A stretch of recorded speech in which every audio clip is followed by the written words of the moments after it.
पत्नी में, पुत्र में, घर में, धन में आसक्त होकर के हर्षित मत होइए, ये सब छूट जाएंगे। इस संसार में किसी को नहीं टिकना, सबको जाना है। इसलिए हे भाई, उद्दंडता नहीं, मनमानी आचरण नहीं, प्रभु का आश्रय लेकर धर्म आचरण करते हुए नाम जप करो, जीवन का परम मंगल हो जाएगा। उपासक अपने इंद्रिय मन को किसी भी उत्सव का निमित्त बनाकर, किसी आनंद में प्रफुल्लित होकर या किसी विक्षेप को प्राप्त होकर कभी किसी विषय को स्वीकार न करे।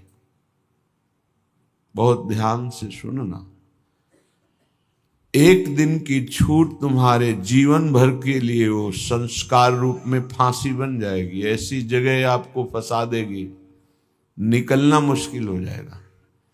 फंसना सहज है, निकलना मुश्किल है। हर भोग एक विशाल अथाह दलदल है, धंसते चले जाओगे, निकलना कठिन है। इस बात को दिमाग में चाहे लिख लो या डायरी पे लिख लो। हर भोग माया का ऐसा दलदल है कि जो इसमें एक बार चखने के लिए कूदा वो धंसता चला गया। गुरु कृपा, हरि कृपा निकाल ले तो निकाल ले, या निकला हुआ महापुरुष निकाल ले, अन्यथा वो उसमें डूब ही जाता है। ऐसा दलदल है। वह श्री जी का कृपा पात्र है, आज नहीं तो कल वो महापुरुष बन जाएगा। अर्थात जो महापुरुषों की गति वो उसे प्राप्त हो जाएगी। वो धामवासी है, प्रियाजू ने स्वीकार किया है। आपका क्या अधिकार है कि आप उस पर दोष दर्शन करें? तो कह रहे हैं जो वृंदावन धाम में वास करते हैं उनके दृष्ट दोषों को दिखाई दे रहा है। ऐसा नहीं कि नहीं दिखाई दे रहा, आप आरोप लगा रहे हैं, दिखाई दे रहा है। दृष्ट दोषों को सत्य मान करके वर्णन करते हैं, उनकी निंदा करते हैं, तो आपका भाग्य दुर्भाग्य में बदल जाएगा। यदि आप ये विचार करके कि श्री जी के लाड़िले हैं, इनकी बाहरी बात है पर इनके ऊपर बहुत कृपा है, आज नहीं तो कल ये सब सुधर जाएंगे क्योंकि लाड़िली जी के कृपा पात्र हैं, बात बन गई। ऐसे मूर्ख लोग अपना संकट स्वयं चयन कर लेते हैं।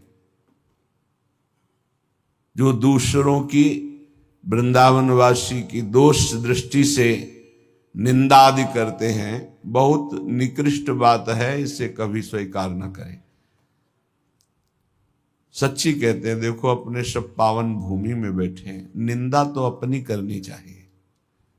अंदर से देखो, ईमानदारी से देखो, जो हमारे अंदर कूड़ा करकट है इसकी निंदा करनी चाहिए कि मैं बहुत नीच हूं, हम पर इतनी कृपा है लाडली जी की, इतना दुलार कर रहे हो, हम उनकी दुलार को ठुकराए चले जा रहे हैं।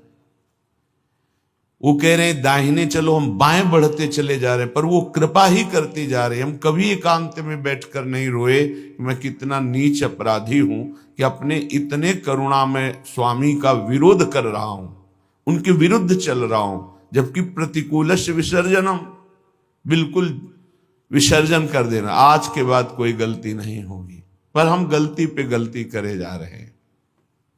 श्री जी इस बार माफ कर दो, आगे से फिर किया, श्री जी इस बार माफ कर दो, फिर वही वो माफ करती चली जा रही। हमसे गलती होती। जब हम ये देखेंगे तो हम दूसरे को देखने लायक ही नहीं। हम क्या दूसरे को देखें?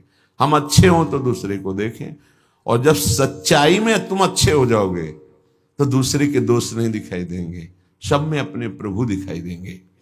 इसलिए श्रीपाद कह रहे हो, मूर्ख लोग अपने संकट को बुलाते हैं, संकट का निर्माण करते हैं। ये बहुत भयावह बात है कि किसी वैष्णव या किसी वृंदावनवासी की निंदा बिल्कुल भूल कर मत करना। ये ब्रजवासी जन भगवान के लाड़िले हैं। देवराज इंद्र को भ्रम हो गया, घुटनों पे आ गए, तब भगवान ने क्षमा किया। जाओ, त्रिभुवनपति घुटनों पे बैठे थे इसी रज में। ये जो गोविंद कुंड है ना, घुटनों पर थे, नाथ क्षमा कर दो, जाओ। ऐसा अहंकार मत करो कि तुम्हारे द्वारा पूरी सृष्टि चल रही है। ये ब्रजवासी हमारे प्राण हैं, अगर इनको कोई संकट तो फिर हम उसको महासंकट में डाल देंगे। हमारे ब्रजवासियों को कोई ना छेड़े। भगवान कह रहे मेरे प्राण हैं ब्रजवासी जन। देवराज इंद्र से ज्यादा नाराज नहीं हुए। कारण जानते हो? किया तो उपद्रव ब्रजवासियों को पीड़ा देने का, लेकिन सब ब्रजवासी एक साथ बैठ कर दिए ना, तो लालजू ने थोड़ा तो उन पर शासन किया, फिर कृपा कर दी, लेकिन ब्रह्मा जी के ऊपर कृपा नहीं की, क्योंकि अलग कर दिया। ये उपद्रव किए पर सबको इकट्ठा कर दिया, इसलिए ज्यादा इनको पढ़ के देख लेना, ज्यादा नहीं, बस इतना कहा तुम देवराज हो, सतोगुणी हो, अहंकार मत किया करो। लेकिन ब्रह्मा जी तो कांप के चले ही गए, भगवान मुस्कुराए नहीं। क्यों? ब्रजवासियों को अलग कर दिया। तुम ब्रह्मलोक में मायामयी सैया पे सुला दिया, हमारे प्राण प्यारे ब्रजवासियों का अपराध करते हो। तो आज तक ब्रह्मा जी का प्रवेश नहीं ब्रज में, बात समझ लो। वो मूर्ख हैं जो वृंदावन या ब्रजवासी जो वास कर रहे हैं उनके प्रति दोष दृष्टि करें। 12 वर्ष में तो सिद्ध हो जाता है, 21 वर्ष में क्यों नहीं परिवर्तन हुआ जी? गलती तो जब हमारी गलती, तो हम दूसरों को क्यों दोष दर्शन करने वाली वृत्ति से देख करके निंदा करें, उनका अपमान करें? हमारे अंदर खुद इतनी ये गलत है, तो तुम क्या कर रहे हो? तुम भी तो गलत हो जो दूसरों का दोष दर्शन कर रहे हो। परमार्थ कहता है किसी के भी ना दोष देखने ना गुण देखने, सब में भगवत भाव देखना। संसारी पुरुष क्रिया देखता है, परमार्थ का पथिक कारण देखता है। कारण श्री हरिवंश भनम, क्रिया नहीं देखता है। क्रिया देखने वाला संसारी होता है। श्रीपाद कह रहे वो मूर्ख लोग संकट की स्वयं रचना कर देते हैं। अच्छा, ये कोई पाप नहीं है कि क्षय हो जाएगा तो आप मुक्त हो जाएंगे। ये अपराध है, वैष्णव अपराध। ये तभी क्षय होगा जिस वैष्णव से अपराध मना है उससे क्षमा याचना हो जाए, नहीं तो, या फिर आपको पता नहीं तो गुरुदेव क्षमा कर दे, जाओ कोई अपराध नहीं। तो अखंड मंडलाकारम व्याप्तम चराचरम, गुरुदेव सब में व्याप्त है, हर अपराध क्षमा कर सकते हैं वो। गुरुदेव अगर कह दे जाओ कोई अपराध नहीं, तो कोई अपराध नहीं। गुरु महिमा बहुत बड़ी है। मंत्र मूलम गुरु वाक्यम, मोक्ष मूलम गुरु कृपा। हर अपराध से मुक्ति के लिए गुरुदेव है। गुरुदेव मुझे पता नहीं क्या अपराध बन गया, लेकिन है कोई अपराध, क्षमा कर दो। उन्होंने कहा जाओ कोई अपराध नहीं, तो पूरी सृष्टि का अपराध क्षमा हो जाएगा। गुरुदेव में ऐसी सामर्थ्य, वो भगवान का साक्षात कृपा वपु है। कभी किसी को ऐसा महसूस हो तो अपने गुरुदेव भगवान से क्षमा मांग ले। अगर नहीं पता चलता कि किस वैष्णव का अपराध बना है तो गुरुदेव से क्षमा मांग ले। श्रीपाद कह रहे हैं ऐसे व्यक्ति हमारे चाहे प्राण संकट में पड़े हो, कभी समीप ना आवे, मैं इनका दर्शन न करूं और इनका संभाषण न सुनूं। जो संतों की, ब्रजवासियों की, वैष्णव की, भगवत भक्तों की निंदा करते हैं, ऐसे लोग हमारी दृष्टि में ना आवे, कभी हमारे कान में इनकी आवाज ना पड़े, और कभी प्राण संकट होने पर भी मैं इनकी सेवा स्वीकार ना करूं। क्योंकि ऐसे लोगों का विषय सेवन करना, दिया हुआ भोजन पाना, या उनके पास बैठना, या उनकी दर्शन करना, इस सारे साधन को हास्यास्पद बना देते हैं। उपहास योग, अर्थात कुछ नहीं रह जाता जो ऐसे लोगों का संग करता है। अपराध नहीं, निंदा नहीं होनी चाहिए, बहुत सावधान। पूज्य श्री चंद्रशेखर बाबा जी महाराज वो कहते थे कि ब्रजरज, ब्रजलता और ब्रजवासी, इन तीन से श्रद्धा बिगड़ गई तो बात तुम्हारी बनेगी नहीं। उनके श्रीमुख के शब्द थे कि तुम रेगिस्तान में वास कर लो तो तुम्हारा कल्याण हो सकता है, लेकिन ब्रजवासी, ब्रजरज, ब्रजलता, इनका अपमान अपराध करोगे तो वृंदावन में तुम्हारा कल्याण होने वाला नहीं है। वो डायरी में लिखा हुआ पूज्य चंद्रशेखर बाबा जी महाराज, वे भी 25 वर्ष पहले की बात, प्रारंभ में ही दर्शन के लिए। तो यहां श्रीपाद कह रहे हैं ऐसे मूर्ख लोग अपने संकट का स्वयं निर्माण कर लेते हैं।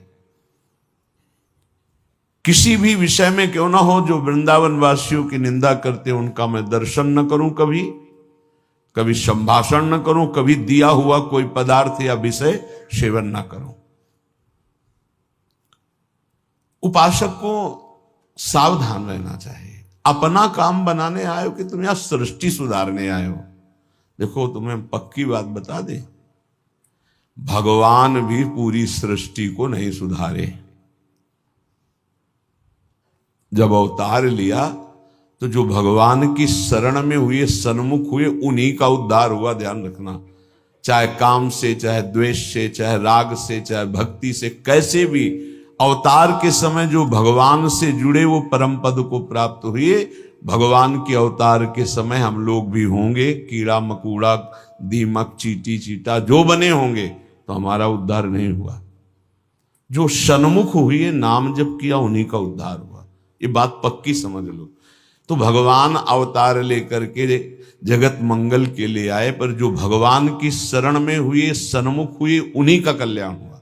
तो आज भी भगवान हैं, उनका नाम है, उनका रूप है, उनकी लीला है, ये उनका धाम है। जो सन्मुख होंगे, ठीक से चलेंगे, वो भगवान को प्राप्त होंगे। वो गुरु गुरु नहीं है जो अपने शिष्य को भगवत प्राप्ति न करा दे, मृत्यु के पास से छुड़ाकर अमर पद न प्रदान कर दे। वो गुरु गुरु नहीं।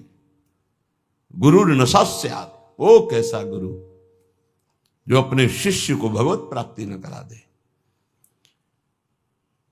वो कुटुंबी स्वजन नहीं है जो भगवान के भजन में ना लगा दे।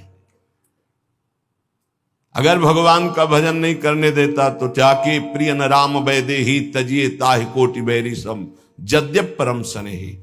वही कुटुंबी है जो भगवान के भजन में लगा दे। जो भगवान के भजन में विघ्न पैदा कर दे, भगवान में ना लगने दे, वो हमारा कुटुंबी नहीं, वो हमारा स्वजन नहीं, वो हमारा करोड़ों वैरियों के समान है। पिता न सास्यात्, वो पिता नहीं है जो मुझे भगवान के मार्ग में ना बढ़ाए, बढ़ने से रोक दे। वो पिता नहीं। ये बड़ी उत्तम उपदेश वृत्ति भगवान ईश्वर। वही पिता है जो अपने पुत्र को भगवत प्राप्ति करा दे। सास्यात् जननी, वही मां है जो भगवान के चरणारविंद में अपने पुत्र की वृत्ति बढ़ावे। लेकिन आजकल तो माता पिता बालक को वही सिखाते हैं जिससे उदर भर जाए। 3 बातें, पेट भर जाए, अच्छे कपड़े पहन लो, खूब भोग भोगने को मिले, यही शिक्षा है। इतने केवल लक्ष्य है।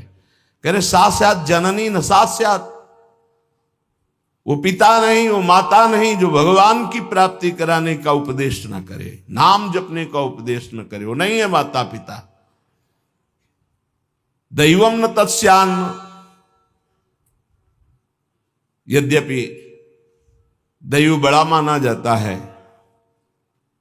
पर वो दैव किस काम का जो हमें भगवान का भजन ना करने दे, विमुख कर दे। और सही बतावें, दैव कुछ है ही नहीं, हमारे कर्म ही हमारे दैव हैं।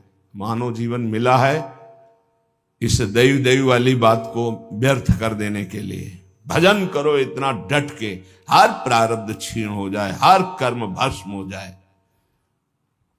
दैव आलसी पुकारा, खूब नाम जप करो। कह रहे वो पाणी ग्रहण करने वाला पति नहीं है जो श्री कृष्ण की प्राप्ति करने में बाधा पहुंचा दे। जो श्री कृष्ण की प्राप्ति कराने का सहयोग दे वही पति है।